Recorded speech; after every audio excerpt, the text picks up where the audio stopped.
हरिः वो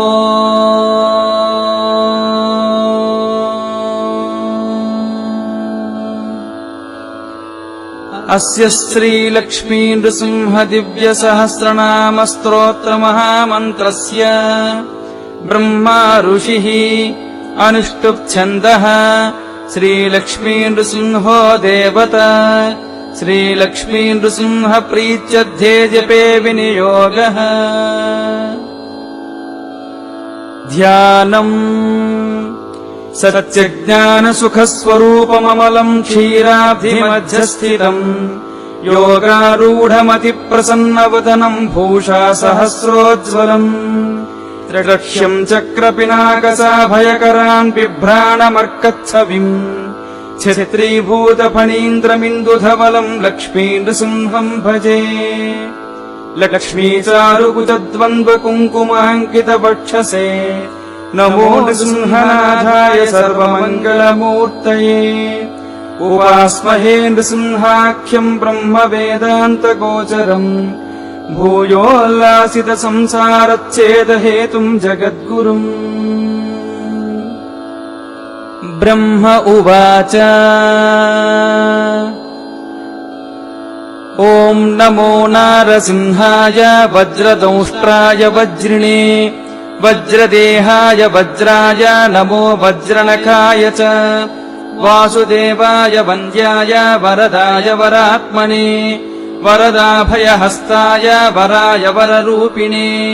वरेण्याय वरिष्ठाय श्रीवराय नमो नमः प्रह्लादवरदायैव प्रत्यक्षवरदाय च परात्पराय पाराय पवित्राय पिनाकिने पावनाय प्रसन्नाय पाशिने पापहारिणे पुरुष्टुताय पुण्याय पुरुहूताय ते नमः तत्पुरुषाय तथ्याय पुराणपुरुषाय च पुरोधसे पूर्वजाय पुष्कराक्षाय ते नमः पुष्पहासाय हासाय महाहासाय शान्गिने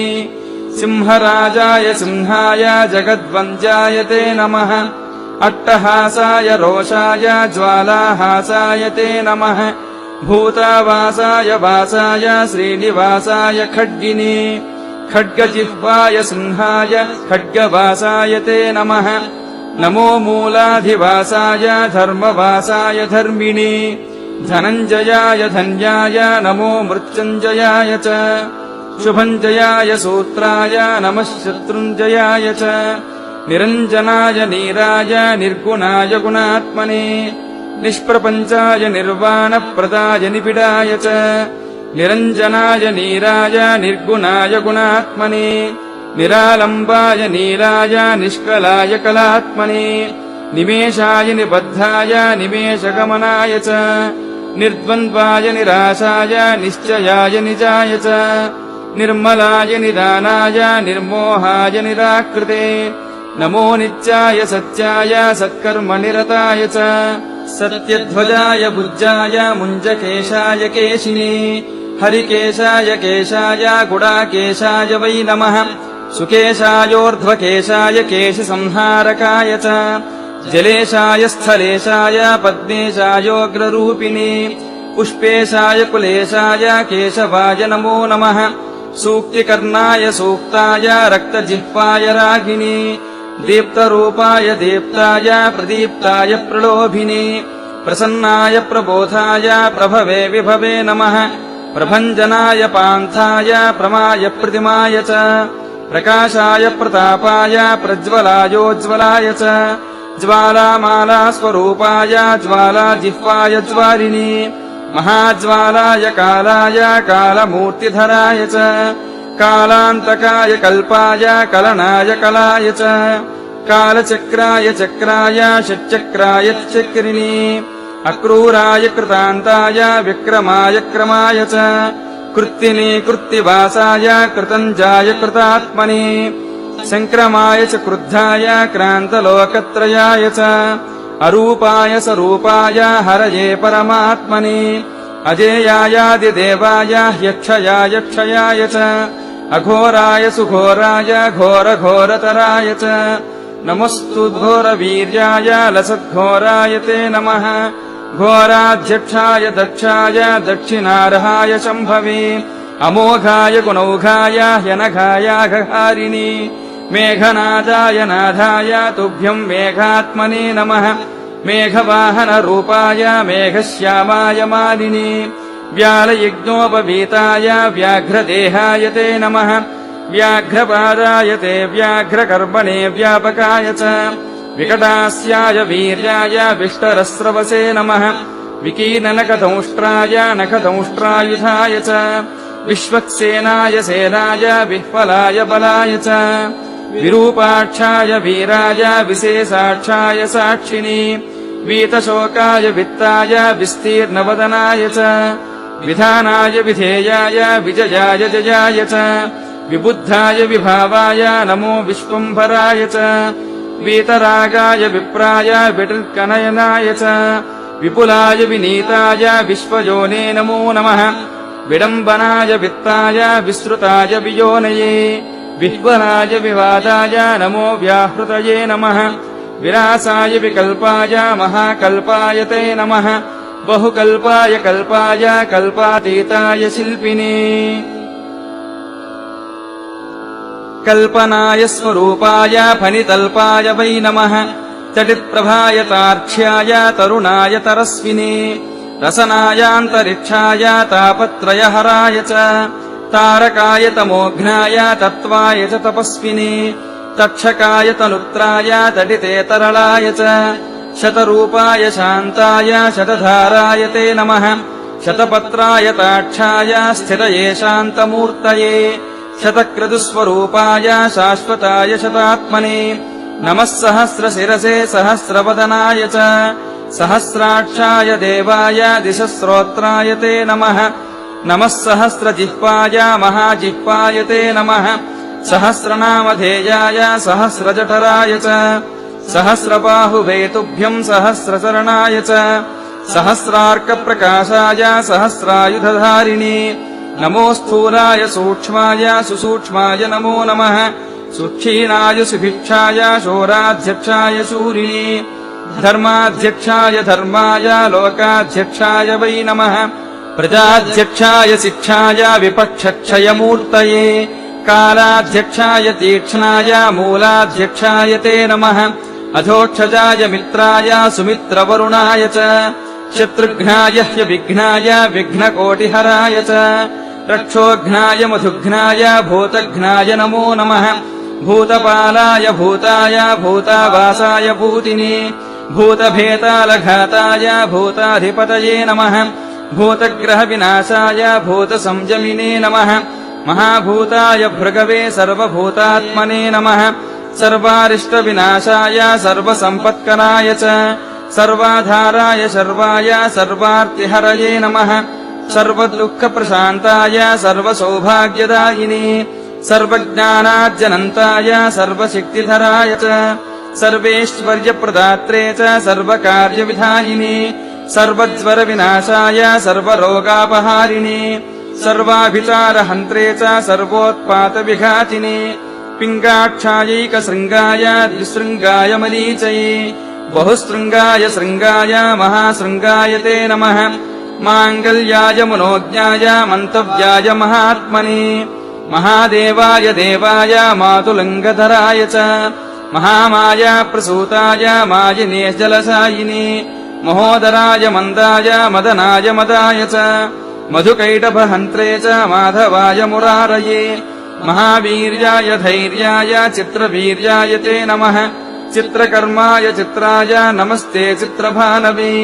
मायातीताय मायाय महावीराय ते नमः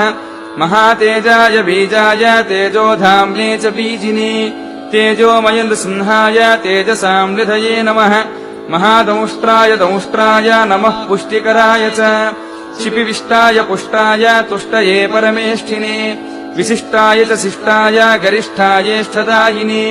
नमो ज्येष्ठाय श्रेष्ठाय तुष्टायामित तेजसे अष्टाङ्गन्यस्तरूपाय सर्वदुष्टान्तकाय च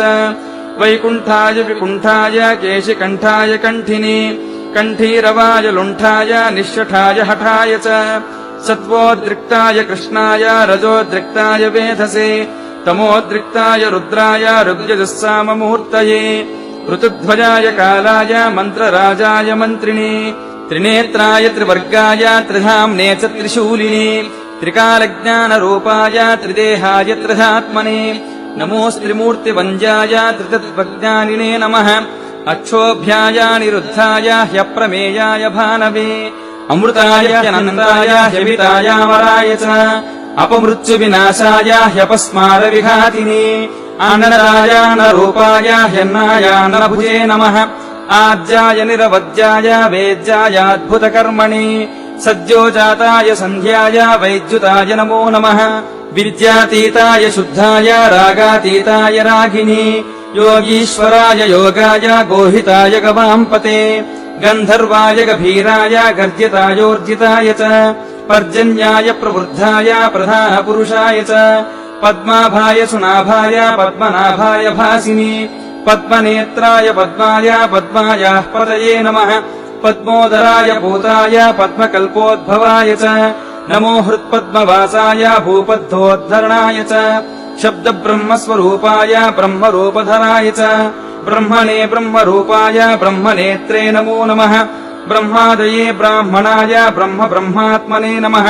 सुब्रह्मण्याय देवाय ब्रह्मण्याय त्रिवेदिने परब्रह्मस्वरूपाय पञ्चब्रह्मात्मने नमः नमस्ते ब्रह्मशिरसे तथा स्वशिरसे नमः अधर्वशिरसे नित्यम् अशनिप्रतिमाय च नमस्ते तीक्ष्णदंष्ट्राय लोलाय ललिताय च लावण्याय ललित्राय नमस्ते लावकाय च लक्षणज्ञाय लक्ष्याय लक्षणाय नमो नमः रसद्वीपाय दीप्ताय विष्णवे प्रभविष्णवे दृष्टिमूलाय कृष्णाय श्रीमहाविष्णवे नमः पश्यामि त्वाम् महासिंहम् हारिणम् वनमालिनम् किरीटिनम् कुण्डलिनम् सर्वकम् सर्वतोमुखम् सर्वतः पाणिपादोरुम् सर्वतोक्षिशिरोमुखम् सर्वेश्वरम् सदातुष्टम् सत्त्वस्थम् समरप्रियम् बहुयोजनविस्तीर्णम् बहुयोजनमायतम् बहुयोजनहस्ताङ्घ्रिम् बहुयोजननासिकम् महारूपम् महावक्त्रम् महादंष्ट्रम् महाभुजम् महानादम् महारौद्रम् महाकायम् महाबलम् अनाभिर्ब्रह्मणो रूपमागलाद्वैष्णवम् वपुः आशीर्षाद्रुद्रमीशानम् तदग्रे सर्वतः शिवम् नमोऽस्तु नारायण नारसिंह नमोऽस्तु नारायण वीरसिंह नमोऽस्तु नारायण क्रूरसिंह नमोऽस्तु नारायण दिव्यसिंह नमोऽस्तु नारायण व्याघ्रसिंह नमोऽस्तु नारायण पुच्छसिंह नमोऽस्तु नारायण पूर्णसिंह नमोऽस्तु नारायण रौद्रसिंह नमो नमो भीषणभद्रसिंह नमो नमो विज्वलनेत्रसिंह नमो नमो बृंहितभूतसिंह नमो नमो निर्मलचित्तसिंह नमो नमो निर्जितकालसिंह नमो नमः कल्पितकल्पसिंह नमो नमः कामदकामसिंह नमो नमस्ते भुवनैकसिंह भविष्णुस्त्वम् सहिष्णुस्त्वम् भ्राजिष्णुर्विष्णुरेव च पृथ्वी त्वमन्तरिक्षस्त्वम् पर्वतारण्यमेव च कलाकाष्ठादिदीप्तस्त्वम् मुहूर्तप्रहरादिकम् अहोरात्रम् त्रिसन्ध्यम् च पक्षमासत्तु वत्सरम् युगादिर्युगभेदस्त्वम् संयोगो युगसन्धयः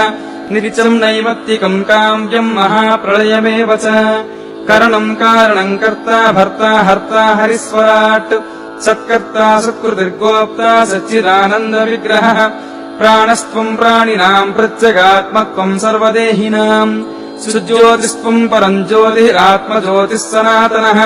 ज्योतिर्लोकस्वरूपस्त्वम् ज्योतिर्ज्योतिषाम् पतिः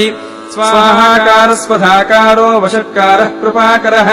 हन्ताकारो निराकारो वेदाकारश्च शङ्करः अकारादिक्षकारान्तः ओङ्कारो लोककारकः एकात्मात्वम् अनेकत्वम् चतुरात्मा चतुर्भुजः चतुर्मूर्तिः चतुर्दंष्टश्चतुर्वेदमयोत्तमः लोकप्रियो लोकगुरुर्लोकेशो लोकनायकः लोकसाक्षी लोकपतिः लोकात्मा लोकलोचनः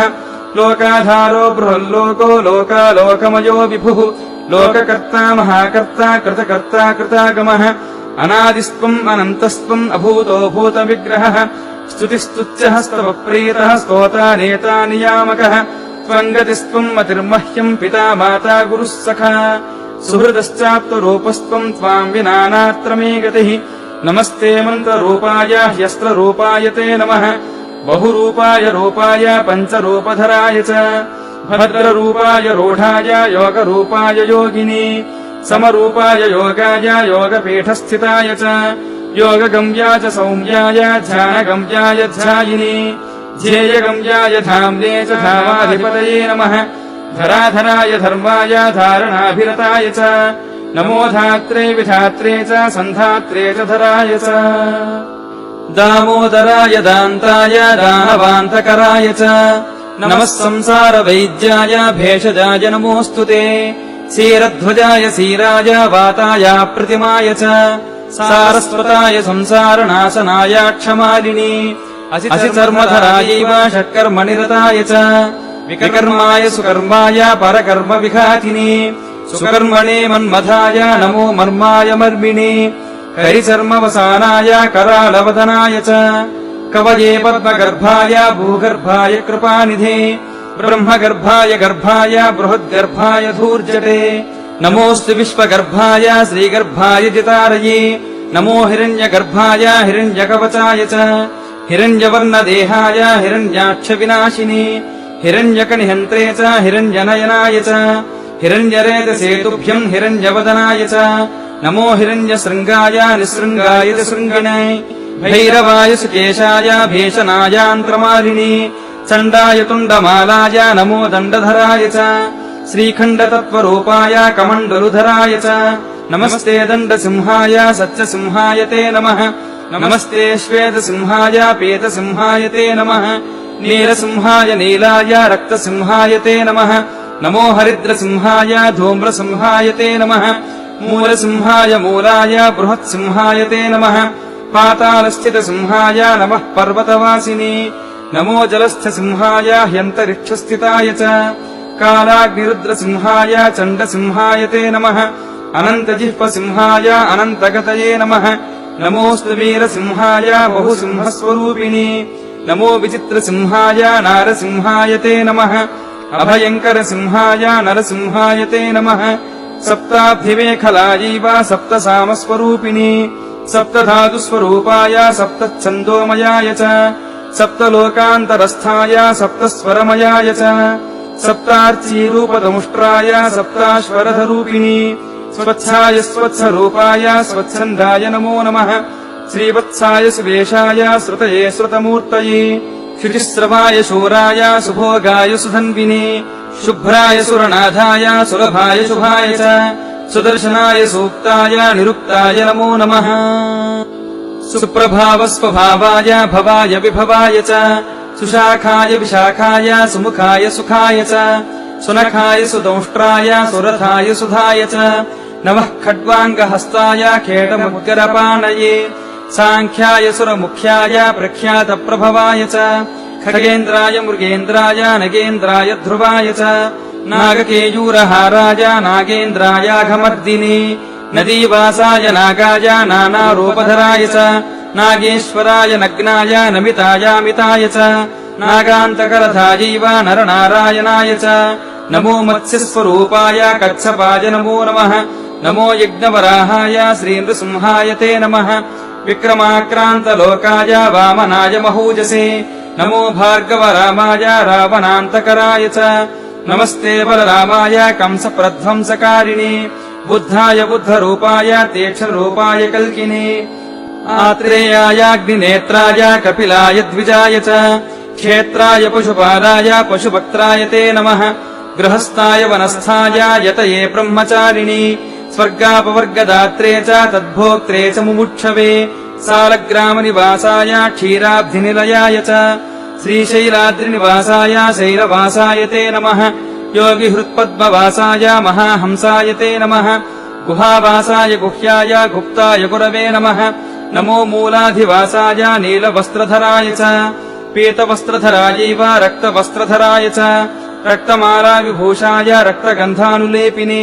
धुरन्धराय धूर्ताय दुर्गमाय धुराय च दुर्मताय दुरन्ताय दुर्धराय नमो नमः दुर्निरीक्षाय दीप्ताय दुर्धर्माय द्रुमाय च दुर्भेदाय दुराशाय दुर्लभाय नमो नमः दृप्ताय दीप्तवक्त्राय उद्वृत्राय नमो नमः उन्मत्ताय प्रमत्ताय नमो दैत्यारये नमः रसज्ञाय रसेशाय ह्यकर्णनयनाय च वन्ध्याय परिवेशाय रज्जाय रसिकाय च ऊर्ध्वोष्मायोर्ध्वदेहाय नमस्ते चोर्ध्वरेतसे पद्मप्रध्वंसिकान्ताय शङ्खचक्रधराय च गदा पद्मधरायैव पञ्चबाणधराय च कामेश्वराय कामाय कामरूपाय कामिने नमः कामविहाराय कामरूपधराय च सोमसूर्याग्निनेत्राय सोमपाय नमो नमः नमः सोमाय वामाय वामदेवाय ते नमः सामस्वराय सौम्याय भक्तिगम्याय ते नमः कूष्माण्डनाथाय सर्वश्रेयस्कराय च भीष्माय भीकराजीव भीमविक्रमणाय च मृगग्रीवाय जीवाय जिताय जितकाशिनी जटिने जामदज्ञाय नमस्ते जातवेदसे जपाकुसुमवर्णाय जप्याय जपिताय च जरायुजायाण्डजायसेत् अजायोद्भिदाय च जनार्दनाय रामाय जाह्नवीजनकाय च जराजन्मविदूराय प्रद्युम्नाय प्रबोधिने रौद्रजिह्वाय रुद्राय वीरभद्राय ते नमः चिद्रूपाय समुद्राय कद्रुद्राय प्रचेतसे इन्द्रियायेन्द्रियज्ञाय नम इन्द्रानुजाय च अतीन्द्राय सान्द्राय हीन्दिरापतये नमः ईशानाय च हीड्याय हीप्सिताय त्विनाय च व्योमात्मने च व्योम्ने च नमस्ते व्योमकेशिने व्योमोद्धराय च व्योमवक्त्राय सुरघातिने नमस्ते व्योमदंष्ट्राय व्योमवासाय ते नमः सुकुमाराय माराय सिंसुमाराय ते नमः विश्वाय विश्वरूपाय नमो विश्वात्मकाय च ज्ञानात्मकाय ज्ञानाय विश्वेशाय नरात्मने एकात्मने नमस्तुभ्यम् नमस्ते द्वादशात्मने चतुर्विंशतिरूपाय पञ्चविंशतिमूर्तये षड्विंशतिकात्मने नित्यम् सप्तविंशतिकात्मने धर्मार्थकाममोक्षाय विमुक्ताय नमो नमः भावशुद्धाय साध्याय सिद्धाय शरभाय च प्रबोधाय सुबोधाय नमो बुद्धिप्रदाय च स्निग्धाय च विदग्धाय मुग्धाय मुसये नमः प्रियश्रवाय श्राव्याय सुश्रवाय श्रवाय च ग्रहेशाय महेशाय ब्रह्मेशाय नमो नमः श्रीधराय सुतीर्थाय हयग्रीवाय ते नमः उग्राय चोग्रवेगाय उग्रकर्मरताय च उग्रनेत्राय व्यग्राय समग्रगुणशालिनि बालग्रहविनाशाय पिशाचग्रहघातिनि दुष्टग्रहनिहन्त्रे च निग्रहानुग्रहाय च वृषध्वजाय वृष्ण्याय वृषभाय वृषाय च उग्रस्रवाय शान्ताय नमस्रुतिधराय च नमस्ते देवदेवेश नमस्ते मधुसूदन नमस्ते पुण्डरीकाक्ष नमस्ते दुरितक्षय नमस्ते करुणासिन्धो नमस्ते समितिञ्जय नमस्ते नारसिंहाय नमस्ते गरुडध्वज यज्ञध्वज नमस्तेऽस्तु कालध्वज जयध्वज अग्निनेत्र नमस्तेऽस्तु नमस्ते ह्यमरप्रिय सिंहनेत्र नमस्तेऽस्तु नमस्ते भक्तवत्सल धर्मनेत्र नमस्तेऽस्तु नमस्ते करुणाकर पुण्यनेत्र नमस्तेऽस्तु नमस्ते भीष्टदायक नमो नमस्ते जयसिंहरूप नमो नमस्ते नरसिंहरूप नमो नमस्ते गुरुसिंहरूप नमो नमस्ते रणसिंहरूप नमो नमस्ते गुरुसिंहरूप नमो नमस्ते लघुसिंहरूप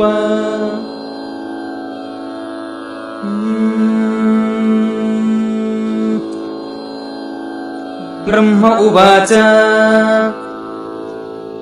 उद्वृत्तम् गर्वितम् दैत्यम् निहत्याजोऽसुरद्विषम् देवकार्यम् महत्कृत्वा गर्जसे स्वात्मतेजसा अतिरौद्रमिदम् रूपम् दुःसहम् दुरतिक्रमम् दृष्ट्वैता देवताः सर्वा शङ्कितास्त्वामुपागताः एतान् पश्य महेशानम् ब्रह्माणम् मां शचीपतिम् दिक्पालाद्वादशादित्यान् रुद्रान् उरगराक्षसान् सर्वान् ऋषिगणान् सप्तमातृर्गौरीम् सरस्वतीम् लक्ष्मीम् नदीश्च तीर्थानि रतिम् भूतगतानपि प्रसीदत्वम् महासिंहः ह्युग्रभावमिमम् त्यज प्रकृतिस्थो भवत्वम् हि शान्तभावम् च धारय इत्युक्त्वा दण्डवद्भूमौ पपात स पितामहः प्रसीदत्वम् प्रसीदत्वम् प्रसीदेति पुनः पुनः मार्कण्डेय उवाच दृष्ट्वा तु देवताः सर्वाः श्रुत्वा ताम् ब्रह्मणो गिरम् स्तोत्रेणानेन सन्तुष्टः सौम्यभावमधारयत् अब्रवीन्नारसिंहस्तान् वीक्ष्य सर्वान् सुरोत्तमान् भो भो देवगणाः सर्वे पितामहपुरोगमाः शृणुध्वम् मनुवाक्यम् च भवन्तु विगतज्वराः यद्धितम् भवताम् मानम् तत्करिष्यामि साम्प्रतम्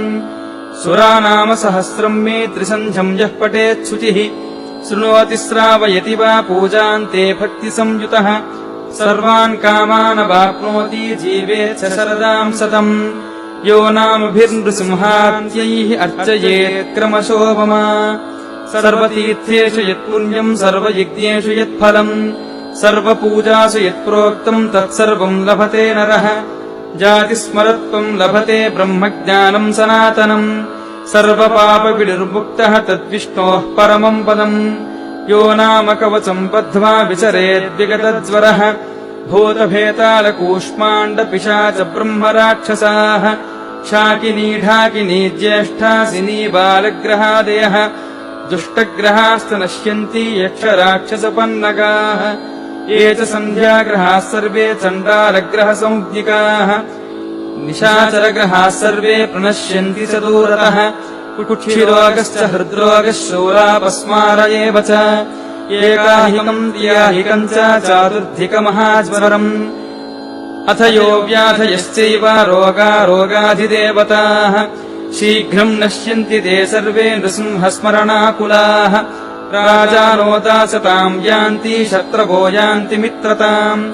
जरानिस्थलताम् यान्ति वह्नयो यान्ति शीतताम् विषाण्यमृतताम् यान्ति नृसिंहस्मरणात्सुराः राज्यकामो लभेत् राज्यम् धनकामो लभेद्धनम् विद्याकामो लभेद्विद्याम् बद्धो मुच्येत बन्धनात् व्यालव्याघ्रभयम् नास्ति चोरसर्पादिकम् तथा अनुकूलात् भवेद्भार्या लोकैश्च परिपूज्यते सुपुत्रान् धनधान्यम् च पशूंश्च विविधानपि एतत् सर्वमवाप्नोति नृसिंहस्य प्रसादतः जलसन्तरणे चैव पर्वतारोहणे तथा वनेऽपि विचरन् मर्त्यो व्याघ्रादिविषमे पथि बिलप्रवेशे पाताले नारसिंहमनुस्मरेत् ब्रह्मघ्नश्च पशुघ्नश्च भ्रोणः गुरुतल्पकः मुच्यते सर्वपापेभ्यः कृतघ्नः स्त्रीविघातकः वेदानाम् दूषकश्चापि मातापितृविनिन्दकः असत्यस्तु सा यज्ञनिन्दको लोकनिन्दकः स्मृत्वा सकृन्नृसिंहम् तु मुच्यते सर्वकिल्बिषैः बहुनात्र किमुक्तेन स्मृत्वा तम् शुद्धमानसः यत्र यत्र चरेन्मर्त्यः नृसिंहस्तत्र गच्छति गच्छम् तिष्ठस्वपन्मर्त्यः जाग्रच्चापि ग्रसन्नपि नृसिंहेति नृसिंहेति नृसिंहेति सदा स्मर पुमान्न लिप्यते पापैर्भुक्तिम् मुक्तिम् च विन्दति नारी सुभगता वेति सौभाग्यम् च सुरूपताम् भर्तुः प्रियत्वम् लभते न वैधव्यम् च विन्दति न सपत्नीम् च जन्मान्ते सम्यग्ज्ञानी द्विजो भवेत् भूमिप्रदक्षिणान् मर्त्यो यत्फलम् लभते चिरात् तत्फलम् लभते नारसिंहमूर्तिप्रदक्षिणात् मार्कण्डेय उवाच इत्युक्त्वा देवदेवेशो लक्ष्मीमालिङ्ग्यलीलया प्रह्लादस्याभिषेकस्तु ब्रह्मणे चोपदिष्टवान् श्रीशैलस्य प्रदेशे तु लोकानाम् हितकाम्यया स्वरूपम् स्थापयामास प्रकृतिस्थो भवत्तदा ब्रह्मापि दैत्यराजानम् प्रह्लादमभिषिच्य च दैवतैः सह सुप्रीतो ह्यात्मलोकम् ययौ स्वयम् हिरण्यकशिपोर्भीत्या प्रपलाय शचीपतिः स्वर्गराज्यात् परिभ्रष्टो युगानामेकसप्ततिः नृसिंहेन हते दैत्ये तदा स्वर्गमवापसः दिक्पालकाश्च सम्प्राप्ताः स्वम् स्वस्थानमनुत्तमम् धर्मे मतिसमस्तानाम् जनानामभवत्तदा एतन्नाम सहस्रस्तु ब्रह्मणा निर्मितम् पुरा पुत्रान् अध्यापयामास सनकादीन् महामुनीन् ऊचुस्ते तद्गतः सर्वे लोकानाम् हितकाम्यया देवता ऋषयः सिद्धाः यक्षविद्याधरोरगाः गन्धर्वाश्च मनुष्याश्च इहामुत्रफलैषिणः अस्य स्तोत्रस्य पठनात् विशुद्धमनसो भवन् सनत्कुमारात् सम्प्राप्तो भरद्वाजो मुनिस्तदा तस्मादाङ्गीरसः प्राप्तस्तस्मात् प्राप्तो महामतिः जग्राह भार्गवस्तस्मादग्निमित्राय सोऽब्रवीत् जैगीषव्याय सप्राह ऋतुकर्णाय संयमी विष्णुमित्राय सप्राह सोऽब्रवीच्यवनाय च तस्मादवापशाण्डिल्यो गर्गाय प्राह वै मुनिः मृत्युञ्जयाय सप्राह सोऽपि बोधायनाय च क्रमात् स विष्णवे प्राह सप्राहोद्दामकुक्षये सिंहतेजास्तु तस्माच्च शिवप्रियाय ददौ उपदिष्टोऽस्म्यहम् तस्मादिदम् नाम सहस्रकम् तत्प्रसादादमृत्युर्मे यस्मात् कस्माद्भयम् न च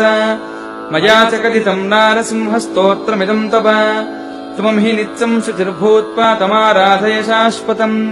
सर्वभूताश्रयम् देवम् नृसिंहम् भक्तवत्सलम् पूजयित्वा स्तवम् जप्त्वा हुत्वा निश्चलमानसः प्राप्नुषे महतीम् सिद्धिम् सर्वान् कामान् नरोत्तम अयमेव परो धर्मस्त्विदमेव परम् तपः इदमेव परम् ज्ञानम् यदमेव महद्व्रतम् अयमेव सदाचारो ह्ययमेव महामखः इदमेव त्रयो वेदा शास्त्राण्यागमनानि च नृसिंहमन्त्रात् अन्यत्र वैदिकस्तु न विद्यते यदि हास्ति तदन्यत्र यन्ने हास्ति न तत्क्वचित् कथितम् नारसिंहस्य चरितम् पापनाशनम् सर्वमन्त्रमयम् तापत्रयोपशमनम् परम् सर्वार्थसाधनम् दिव्यम् किम् भूय श्रोतुमिच्छसि ओम् नम इति श्रीनृसिंहपुराणे स्तोत्ररत्नाकरे श्रीनरसिंहप्रादुर्भावे आपदुद्धारघोरवीरलक्ष्मीनृसिंह दिव्यसहस्रनामस्तोत्रमन्त्रराजः सर्वार्थसाधनम् नाम 200तमोऽध्यायः समाप्तः।